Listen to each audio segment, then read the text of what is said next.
दोस्तों 27 फरवरी को एक मूवी सिनेमाघरों में रिलीज़ होने वाली है और अभी 18 फरवरी को उस मूवी का ट्रेलर आया। जैसे ही उस मूवी का ट्रेलर आया तो भाई साहब बहुत ज़्यादा विवाद होने लग गया। वो मूवी कंट्रोवर्सी में घिर गई और बहुत ही ज़्यादा विवाद उस मूवी पर चलने लग गया। और मूवी का नाम जो है द केरला स्टोरी 2, उसका ट्रेलर अभी आया था। और केरला स्टोरी जो है मूवी आपने पहले भी देखी होगी। लेकिन आखिर वजह क्या है कि भाई ये जो मूवी है, इसका जो ट्रेलर आया वो विवादों में फंस गया और अब इसकी मांग हो रही है कि भाई इस मूवी का जो सर्टिफिकेट है उस सर्टिफिकेट को रद्द कर देना चाहिए। तो दोस्तों क्या इस मूवी का जो सर्टिफिकेट है वो रद्द हो जाएगा? क्या ये मूवी जो है सिनेमाघरों में रिलीज नहीं होगी? या फिर ये भी हो सकता है कि भाई इस मूवी की हाइप बढ़ाने के लिए, इस मूवी की फेम को बढ़ाने के लिए इसको जानबूझकर विवादों में घेरा गया है? क्योंकि दोस्तों आजकल बहुत सारे तरीके आ चुके हैं अपनी मूवी की फेम और हाइप बढ़ाने के लिए। लोग या मेकर्स जो होते हैं वो बहुत अलग अलग तरीके अपनाते रहते हैं। तो सबसे पहले बात करते हैं भाई मूवी में ऐसा क्या हुआ या किसने इस मूवी को लेकर आवाज उठाई है या किसने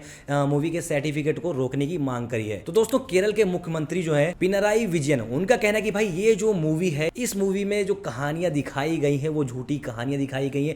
जो केरल स्टोरी जो पहले मूवी आई थी उसमें भी जो कहानियां दिखाई गई थी वो सारी की सारी झूठी थी। तो ये जो केरला स्टोरी 2 मूवी है इसमें भी जो कहानियां है वो झूठी है और इस मूवी के आने पर समाज में भेदभाव का माहौल हो जाता है और बहुत विवाद होने के चांसेस हो जाते हैं। किसी एक धर्म को सीधा सीधा टारगेट किया जाता है, उसका अपमान किया जाता है, जिससे यहाँ का जो माहौल है या पूरे देश का जो माहौल है वो बिगड़ता हुआ दिखाई दे सकता है या बिगड़ता हुआ हमको नजर आ रहा है। उन्होंने सुप्रीम कोर्ट में एक याचिका दायर की है जिससे उन्होंने ये मांग करी है कि इस मूवी का जो सेंसर सर्टिफिकेट है उस सर्टिफिकेट को कैंसिल किया जाए। साथ ही साथ कांग्रेस के नेता शशि थरूर ने भी यही कहा है कि भाई ये जो मूवी है, ये मूवी जो है देश में नफरत फैलाने का काम कर रही है। और साथ ही साथ उन्होंने ये भी कहा है कि मूवी के मेकर्स को ऐसी मूवी नहीं बनानी चाहिए जो सिर्फ उनकी मनगढ़ंत कहानियां होती हैं। उनको सच्चाई दिखानी चाहिए और सच्चाई के लिए सबूत जरूरी होते हैं। तो ये लोग जो है सिर्फ पैसा कमाने के लिए, अपनी इमेज को बहुत आगे बढ़ाने के लिए ऐसी मूवीज बनाते हैं। तो क्योंकि आप सभी ने देखा होगा केरल स्टोरी जब मूवी आई थी, लगभग इसका जो बजट था 15 से 20 करोड़ रुपए का था और ये मूवी इंडिया में कम से कम भाई 150 करोड़ रुपए का कलेक्शन करी थी।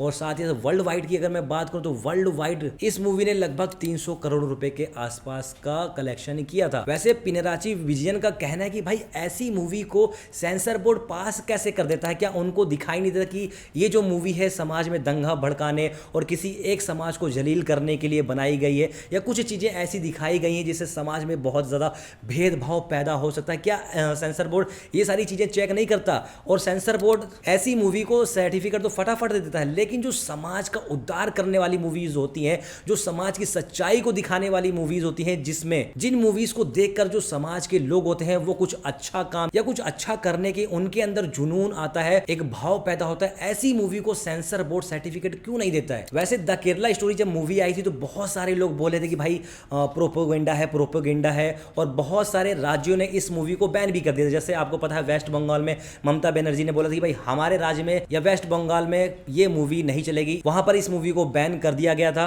और साथ ही साथ तमिलनाडु में बहुत सारे थिएटरों ने इस मूवी को नहीं चलाया था। लेकिन वहीं पर दूसरा पक्ष भी होता है जो बोलता है कि भाई इस मूवी में सच्चाई दिखाई गई है। अब वो पता नहीं होता कि भाई कितनी सच्चाई दिखाई गई, क्योंकि सबूत तो कोई होते नहीं है, सीधा सीधा एक मनगढ़ंत कहानियां होती हैं जो बाद में पता चलता है कि भाई ऐसा कुछ हुआ ही नहीं था। और कई राज्यों ने इस मूवी को टैक्स फ्री भी कर दिया था। तो भाई साहब देश में दोनों चीजें चलती हैं, बहुत लोग इसका विरोध भी करते हैं, बहुत लोग जो है इसका साथ भी देते हैं। लेकिन दोस्तों आपको क्या लगता है कि ऐसी जो मूवीज होती हैं वो समाज के लिए, समाज के हित के लिए बढ़िया होती हैं, या फिर जो मूवी के मेकर्स होते हैं वो ऐसी मूवीज बनाकर किसी एक समुदाय को टारगेट कर या नीचा दिखाकर दूसरे समुदाय से पैसा बनाने की कोशिश करते हैं? क्या आपको लगता है कि दोस्तों ये जो मूवी मेकर्स होते हैं सिर्फ पैसा कमाने के लिए ऐसी ऐसी चीजें करते हैं? वैसे अगर मैं विपुल शाह की बात करूं तो भाई इन्होंने द केरल स्टोरी बनाई, बहुत ज्यादा चर्चे में रही, विवादों में फंसी, लेकिन क्या कभी इनका कोई ऐसा बयान आया है जिसमें इन्होंने ऐसा कहा होगा कि भाई हम इस देश के सभी नागरिकों के साथ हैं, हम सबका साथ सबका विकास चाहते हैं? क्या इन्होंने कभी ऐसा कुछ कमेंट वगैरह किया है? बाकी दोस्तों क्या आप इस बात को मानते हैं कि जो प्रोपेगेंडा टाइप की मूवीज होती है जो नफरत फैलाने का